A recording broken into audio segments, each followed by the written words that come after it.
July 2, 1944. Underground hospital cave near Cherbourg, France. The white medical coat hung loosely on her shoulders as Dr. Schwester emerged from the subterranean darkness, her hands raised in surrender, squinting against the harsh daylight she hadn't seen in days. The Americans cannot possibly have the medical supplies they claim. This must be propaganda to break our morale.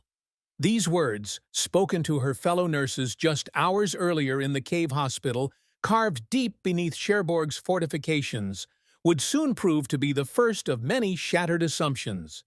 Behind her, 8 other German army nurses followed into the sunlight, among the first German medical personnel captured by American forces during the invasion of France. They had spent the final days of the siege treating wounded Wehrmacht soldiers by candlelight, rationing their last vials of morphine, boiling and reboiling bandages for reuse. Procedures more suited to the 19th century than the 20th. The cave still reeked of gangrene, smoke, and desperation. They had performed amputations with hand saws, administered ether through cloth masks, sutured wounds with fishing line when their silk thread ran out. Every decision had been triage. Who might survive, who wouldn't, who deserved the last drops of precious medication. And through it all, they had believed. Believed in German medical superiority. Believed their training at elite institutions made them the finest nurses in Europe. Believed the Reich's propaganda about American weakness, a nation of mongrel races incapable of true scientific achievement, crippled by economic depression, propped up only by British gold and Soviet bodies. Dr. Schwester straightened her shoulders as American soldiers approached. Her coat was stained with blood that had long since turned brown. Her hands trembled, not from fear, but from exhaustion and the aftershock of constant artillery bombardment. She would not show weakness, not to them. Before we continue, click that subscribe button, like this video, and let me know in the comments where you're watching from. It brings me great joy knowing that these war stories and lessons get to people all over the world. Your support helps us bring more thrilling war stories, and trust me, you won't want to miss them. Now let's get back to the story.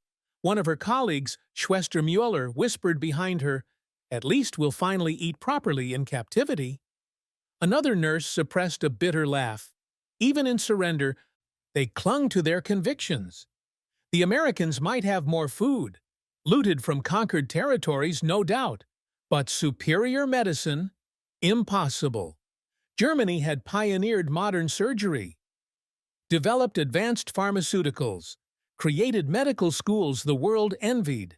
What could the Americans possibly show them that they hadn't already mastered? The answer was marching toward them across the cratered battlefield. Medics carrying equipment that gleamed in the summer sun, vehicles with red crosses painted on their sides, and behind them, portable generators humming with electric power. Dr. Schwester's eyes narrowed. Generators? For what?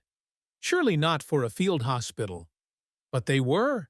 And in the next 60 minutes, everything she believed about medicine, about Germany, about the war itself, would begin to crumble like the fortifications around Cherbourg, concrete and steel rendered meaningless by overwhelming force. The Americans weren't coming to gloat. They were coming to demonstrate what real medical advancement looked like. Entering the American aid station, the American field hospital had been established in what remained of a French warehouse, but it bore no resemblance to any field hospital Dr. Schwester had ever seen. Electric lights, bright, steady, unwavering electric lights, not flickering candles or smoky kerosene lamps, but clean surgical-grade illumination that turned the makeshift ward into an actual operating theater. Steel tables gleamed. Instrument trays held tools in sterile packaging, single-use packaging that would be discarded after one procedure. In the corner, a refrigeration unit hummed, stocked with plasma bags labeled with blood type and expiration date. Refrigerated plasma. In a field hospital. Less than a mile from active combat. Impossible. An American medic noticed her staring. "You're medical personnel? You can't observe. We've got a bad arterial bleed coming in." The wounded German soldier arrived on a stretcher. His left leg was mangled, femoral artery compromised, blood loss severe. In her cave hospital, the diagnosis would have been immediate: amputation. But the American surgeon didn't reach for a bone saw. He reached for plasma, properly typed, properly stored, and began transfusion, while clamping the artery with instruments from a university hospital. Not a battlefield. A portable X-ray machine revealed bone damage. The surgeon studied it and made his decision. We can save it. Prep for vascular repair. 90 minutes later, the German soldier still had his leg. Dr. Schwester felt something crack inside her chest. She had amputated 3 legs in the past week. Young men who might have kept their limbs if she'd had this. If Germany had this. Schwester-Muller stood beside her, pale. How do they have all this? No one answered. Enemy kindness. Colonel Johnson found them still watching American medics work on German wounded. Dr. Schwester? His German was functional. You and your staff are classified as protected medical personnel under the Geneva Convention. You'll be treated as professionals, not prisoners. She expected interrogation, propaganda, humiliation. Instead, are any of you injured? Do any of you need treatment? Schwester-Muller's hand went to her shoulder. Shrapnel wound, 3 days old, infected, wrapped in a twice-used bandage. Let's have our people look at that, Johnson said gently. Within an hour, all 9 German nurses had received thorough medical examinations. Wounds were cleaned with sulfa powder they'd only heard rumors about. Antibiotics were administered without hesitation. One nurse received glasses. An American optometrist at the front had prescribed, ground, and fitted them. No interrogation, no speeches, no demands for intelligence. Just professional courtesy between healers. Dr. Schwester sat in the recovery area, her wounds properly dressed, watching American doctors treat German soldiers with the same care, the same supplies, the same urgency they showed Allied casualties. The same. Exactly the same. She had been taught that war was racial struggle, that medicine served the Volk, that enemies deserved only what necessity demanded. But here, medicine served something else entirely. Something she was only beginning to understand. Liberty ships and abundance. The exchange never happened. On July 9th, Dr. Schwester learned they would not return to German lines. Instead, they would be transported to the United States with other captured medical personnel. The Liberty ship at Southampton looked newly built because it nearly was. These mass-produced vessels, churned out by American shipyards at impossible speed, contradicted everything about American industrial weakness. The onboard medical facilities exceeded Berlin's best hospitals. Operating theaters with consistent electric lighting, functional X-ray machines, climate-controlled pharmacy rooms stocked with medications she recognized only from outdated journals. And then there was the waste. An American medic unwrapped a bandage, used it once on a minor abrasion, and discarded it. An entire bandage, used once, thrown away. They had boiled bandages until the fabric disintegrated. Rationed sulfa powder by the grain. Here, Americans treated supplies like they were infinite. Because for them, they were. At dinner, an American medical officer answered questions with unsettling frankness. How much penicillin does America produce? In 1943, about 21 billion units. This year will exceed 100 billion. By next year, 6 or 7 trillion units. The numbers were incomprehensible. That's impossible, Schwester-Muller whispered. It's mass production, industrial medicine. We don't ration penicillin. We have more than we can use. Dr. Schwester stared at her plate. Young men had died in her care from infections American medics cured routinely. Not because she lacked skill, Because she lacked medicine, America produced by the trillion units. German scientific superiority wasn't just wrong. It was catastrophically, fatally wrong. Arrival in the U.S., Norfolk, Virginia, appeared through morning mist, like a fever dream. The port stretched beyond sight. Dozens of ships, massive cranes, warehouses the size of city blocks. This was supposed to be a nation weakened by depression, crippled by racial mixing, incapable of sustained industrial effort. The rail journey inland shattered what remained of their assumptions. City after city displayed illuminated hospitals visible from the train. Richmond's Medical College complex occupied multiple city blocks. Philadelphia's university hospitals rose like cathedrals. Every urban center possessed facilities that dwarfed anything in Hamburg or Munich. At Washington, D.C., Red Cross volunteers boarded with packages for German POWs, toiletries, cigarettes, chocolate, writing materials. Schwestermuller accepted hers with trembling hands. "Why give us these things?" The elderly volunteer smiled. "Because you're human beings, dear. Everyone deserves basic dignity." Camp Opelika, Alabama, became their new reality. The hospital was a revelation. Equipment from textbooks, electric cauterization, adjustable surgical lights, rapid sterilization autoclaves. The pharmacy held hundreds of medications in climate control, expiration dates years away. American officers arranged comprehensive care for all POWs. Dental work performed. Cavities filled. Those needing corrective lenses received them. This care exceeded what was available to German civilians, let alone prisoners. Dr. Schwester sat in the hospital's observation room, watching American and German medical staff work side by side. She thought of Cherbourg, the candlelight, the reused bandages, the amputations that might have been prevented. She had believed in German superiority with absolute conviction.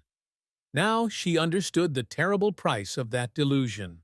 African American Nurses in Authority, September 1944. Glennon General Hospital, Oklahoma.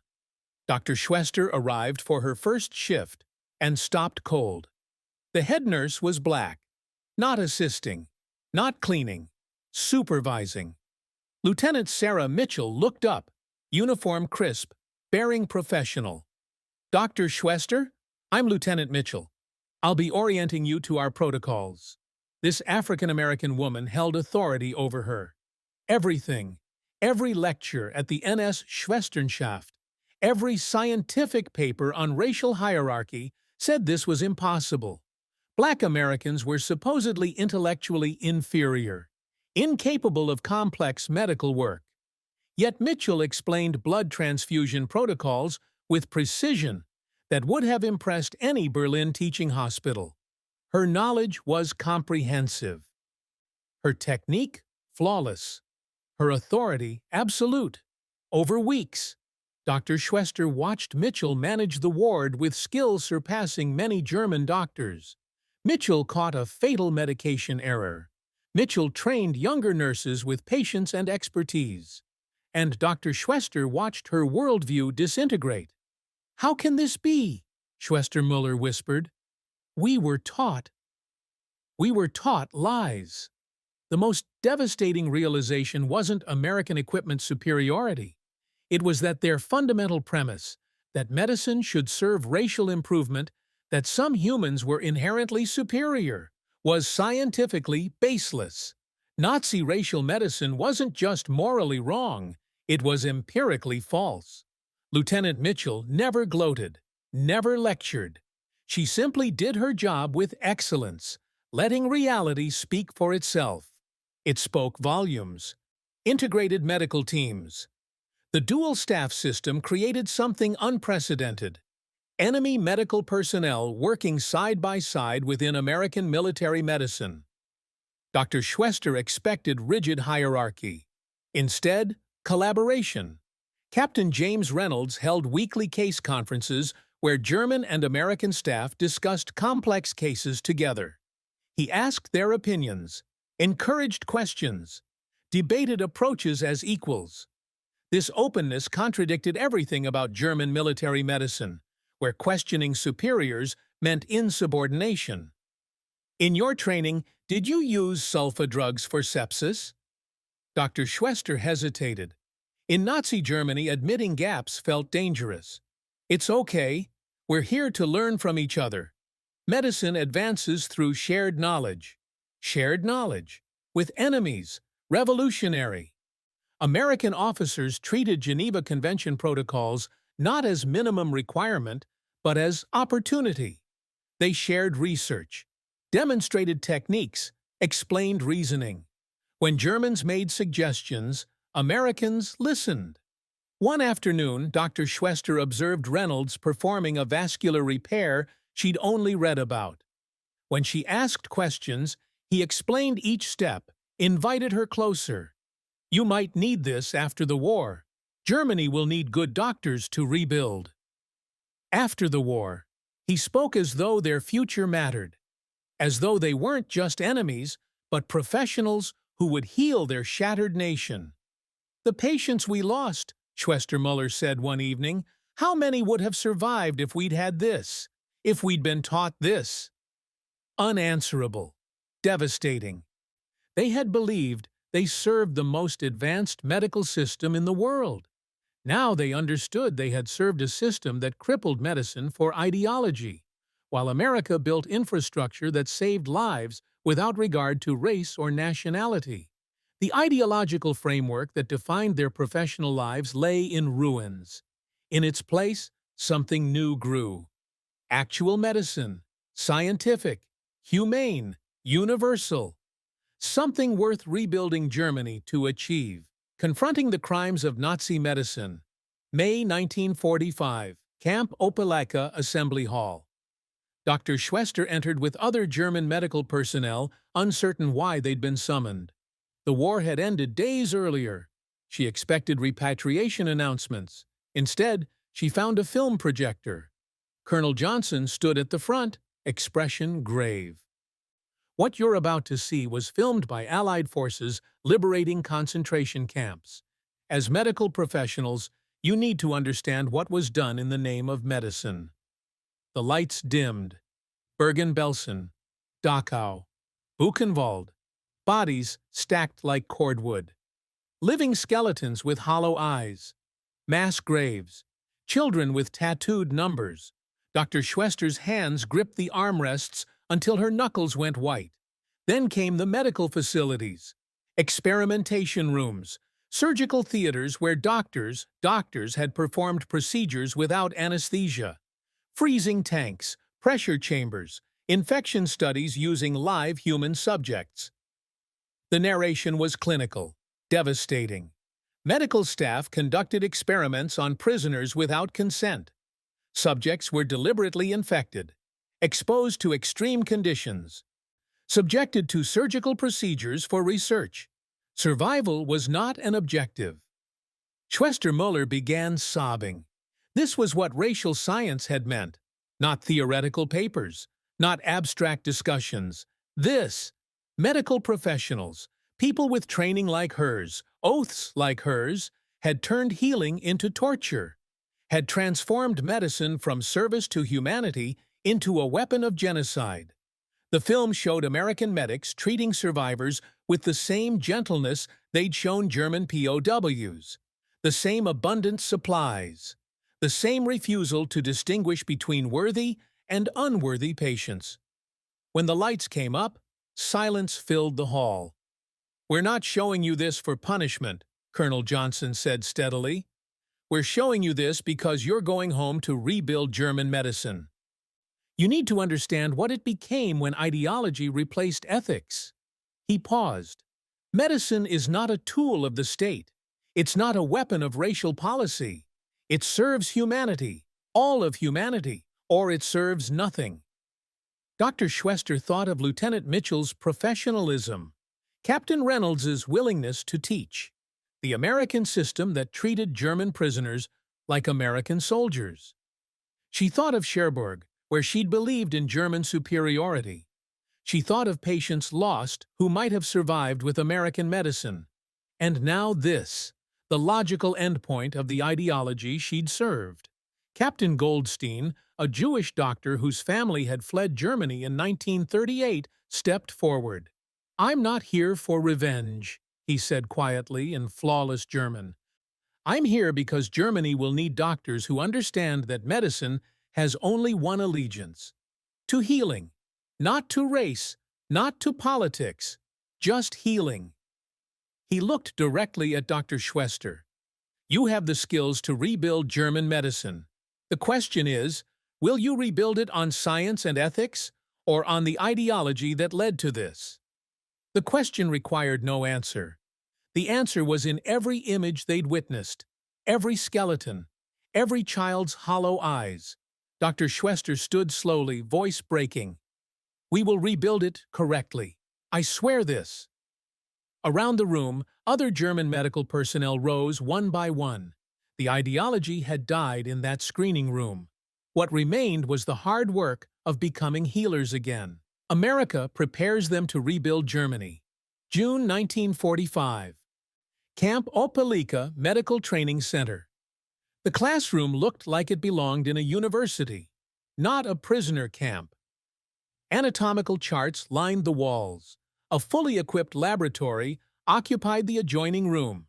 Textbooks, current American medical textbooks, sat stacked on each desk. Captain Reynolds stood at the front. Beside him, several specialists from Johns Hopkins and Massachusetts General Hospital, brought in specifically to train German medical personnel for repatriation. "Germany's medical infrastructure is destroyed," Reynolds began without preamble. "Hospitals bombed, supply chains broken, universities closed. When you return home, you'll face epidemics, malnutrition, contaminated water, and millions of displaced people." He paused, letting the enormity sink in. "We're going to teach you how to rebuild." "Doctor?" Schwester glanced at Schwester-Mueller. This wasn't punishment. This was investment in former enemies. The curriculum was staggering in scope. Epidemic control. How to contain typhus, tuberculosis, and cholera with limited resources. Dr. Margaret Chen from the CDC demonstrated field sanitation protocols, contact tracing methods, and quarantine procedures refined during the war. Blood banking. The American system that had revolutionized battlefield medicine. How to type blood safely. How to store plasma. How to organize donor networks. Captain Martinez walked them through establishing blood banks from scratch. The exact system that had saved the German soldier's leg at Cherbourg. Public health infrastructure. Lieutenant Colonel Anderson, who'd helped rebuild public health systems in liberated France, taught municipal sanitation, water purification, and mass vaccination campaigns. You'll be dealing with destroyed sewage systems and contaminated wells. This is how you prevent citywide epidemics. Antibiotic administration. Proper dosing protocols for penicillin and sulfa drugs. American pharmaceutical companies were already negotiating production licensing agreements with future German manufacturers. "You'll have access to these medications," Reynolds explained. "You need to know how to use them correctly." The specialists shared everything. No secrets, no withheld knowledge, no strategic advantage preserved. American military medical journals were distributed, current editions with the latest research. Surgical technique manuals, public health guidelines, equipment specifications for rebuilding hospital infrastructure. "Why?" Dr. Schwester finally asked during a break. "Why give us all this?" Dr. Chen looked at her directly. "Because sick Germans become sick Europeans, become global epidemics. Because medicine doesn't stop at borders. Because we learned in 1918 that public health is everyone's problem." She paused. "And because you're going to need this to undo what was done." The training continued for weeks. Practical demonstrations in the laboratory. Mock epidemic scenarios. Surgical techniques demonstrated on cadavers. blood typing practice until every nurse could perform it blindfolded. American officers brought in German-speaking civilian doctors to discuss the specific challenges of post-war Germany: food scarcity and nutritional deficiencies, psychological trauma treatment, treating populations that had been systematically starved in camps. They taught triage protocols for overwhelming casualties, but civilian casualties now, not military. How to prioritize when resources were scarce. How to make impossible decisions ethically. One afternoon, Captain Goldstein taught a session on medical ethics. Not abstract philosophy, practical, applicable ethics for doctors working in chaos. First principle, he said, writing on the board, do no harm. Second principle, every patient has equal worth. Third principle, medicine serves the patient, not the state. He turned to face them. These aren't American principles. They're medical principles.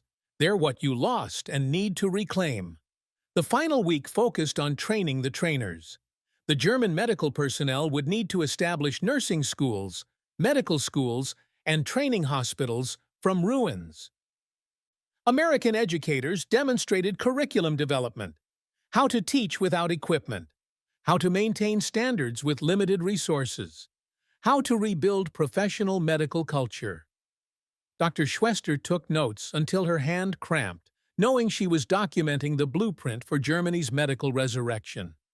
On the final day, Reynolds distributed certificates, not of completion, but of readiness. You're going home to impossible conditions, he said, but you have the knowledge to rebuild correctly, to create a medical system based on science and humanity, not ideology. He looked at each of them. Make it count. Dr. Schwester held her certificate, thinking of the cave at Cherbourg, the candlelight, the reused bandages. She was going home to build something better, not because Americans demanded it, because medicine demanded. Rebuilding German Medicine, November 1945. Hamburg, Germany. Dr. Schwester stepped off the transport truck into ruins. The hospital where she'd trained, the proud 6-story building that had represented German medical excellence, was a hollowed shell. 3 walls remained. The rest was rubble. The surgical wing had taken a direct hit. The pharmacy was ash. Around her, Hamburg stretched in devastation. Block after block of destroyed buildings. Refugees huddled in basements. The smell of decay and desperation hung in the cold air. Schwester Mueller stood beside her, staring at the wreckage. Where do we even begin? Dr. Schwester thought of Captain Reynolds' final words. She thought of Lieutenant Mitchell's professionalism. She thought of the cave at Cherbourg and everything that had happened since. We begin with the truth, she said quietly. We build it correctly this time. Within weeks, she had established a makeshift clinic in the hospital's remaining wing. No electricity. They worked by daylight and candles, just like Cherbourg. No abundant supplies. They rationed carefully, teaching staff to sterilize and reuse when necessary. But the principles were different now. Every patient received equal care. No racial classifications, no ideological considerations, just medicine. She implemented the American documentation system she'd learned, detailed patient records, treatment protocols, outcome tracking. Other German doctors, trained in the old informal methods, initially resisted. We don't have time for paperwork, one surgeon complained. We don't have time not to, Dr. Schwester replied. Documentation saves lives. It prevents errors. It advances medicine. This is how we rebuild correctly. By spring 1946, she had established Hamburg's first post-war nursing school. The curriculum followed the American model: rigorous scientific education, clinical ethics, standardized procedures. She taught blood typing herself, the technique that had seemed impossible at Cherbourg. Schwester Mueller took charge of public health initiatives, implementing the epidemic control protocols Dr. Chen had taught. Typhus threatened Hamburg's refugee population. Mueller organized contact tracing, quarantine procedures, and mass vaccination campaigns, exactly as she'd learned in Alabama. It worked. The epidemic was contained. Other former POW medical personnel were doing the same across Germany. Dr. Greta Falk, who had witnessed American medicine in Tunisia, established a blood bank in Munich using the protocols Captain Martinez had taught. Ilse Schultz opened a nursing school in Berlin that emphasized medical ethics over ideology. They faced resistance. Older German doctors, untouched by American captivity, clung to pre-war methods and attitudes. Some accused the returning nurses of betraying German medical tradition. "What tradition?" Dr. Schwester asked sharply at one contentious medical board meeting. "The tradition that led to Dachau? The tradition that rationed morphine by race? The tradition that served ideology instead of patients?" Silence. "We saw medicine done correctly. Medicine that serves humanity. Medicine based on science and ethics. That's the tradition we're building now." By 1948, the Hamburg Nursing School had graduated its first class, young German women trained in American-style scientific nursing. They dispersed to hospitals across the British occupation zone, carrying new standards with them. Dr. Schwester watched them leave, thinking of Lieutenant Mitchell. These nurses would never be taught racial hierarchy, would never learn that some patients mattered less than others, would never serve a system that weaponized healing. They would be healers. Just healers. Schwester Muller approached, tired but smiling. The penicillin shipment arrived. Marshall Plan supplies. American penicillin. Freely given to rebuild a former enemy's medical system. Dr. Schwester remembered the cave at Cherbourg, the candlelight, the belief in German superiority, the certainty that American medical advancement was propaganda. She remembered Lieutenant Mitchell's quiet competence, destroying Nazi racial theory without a word. She remembered Captain Reynolds saying, "You have the skills to rebuild. The question is how." Germany's medical system was rising from ruins, not as it had been, but as it should have been. Scientific, ethical, universal, built on truth instead of ideology. And she had helped build it. Hamburg Medical School, dedication ceremony for the new nursing education wing. Dr. Schwester, now Director Schwester, gray-haired and dignified, stood at the podium before an auditorium filled with young German medical students who had never known war. Behind her, a photograph hung on the wall. Lieutenant Sarah Mitchell in her 1944 U.S. Army uniform, donated by her family after her passing the previous year.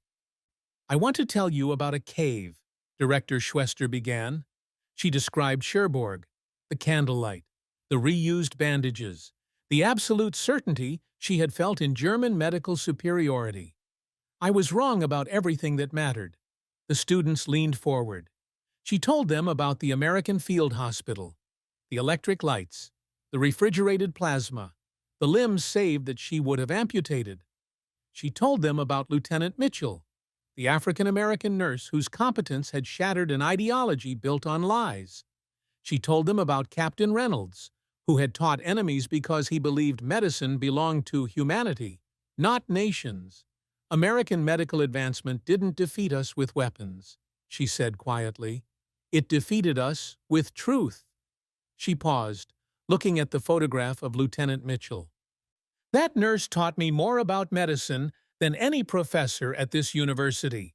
Not through lectures, through example, through the simple act of being excellent at healing when I had been taught she was incapable of excellence." Her voice grew stronger. "I learned that medicine has no allegiance to flags or ideologies. It serves only one master, the relief of suffering. When we forgot that, when German medicine served racial theory instead of patients, we didn't just lose the war, we lost our souls." Schwester Muller, now a professor of public health, sat in the front row nodding. Director Schwester continued, "The Americans could have let us return to destroyed hospitals with no knowledge, no training, no hope. Instead, They taught us everything. They shared their research. They gave us the tools to rebuild. They treated former enemies as future colleagues. She gestured to the modern facilities around them. Equipment funded partially by continued German-American medical cooperation. Research partnerships that had flourished for 2 decades. This building stands because American medical officers believed that healing transcends borders. Because they understood that investing in German medicine meant investing in global health. Because they practiced what they preached, that every human life has equal worth. A young student raised her hand. "Director Schwester, why are you telling us this?" "Because you must never forget what happens when medicine serves ideology instead of humanity. Because you must understand that scientific truth is more powerful than any propaganda. Because you are the generation that will carry medicine forward, and you must carry it correctly." She looked at each of them. In that cave at Cherbourg, I believed American medical advancement was a myth. I was spectacularly, devastatingly wrong.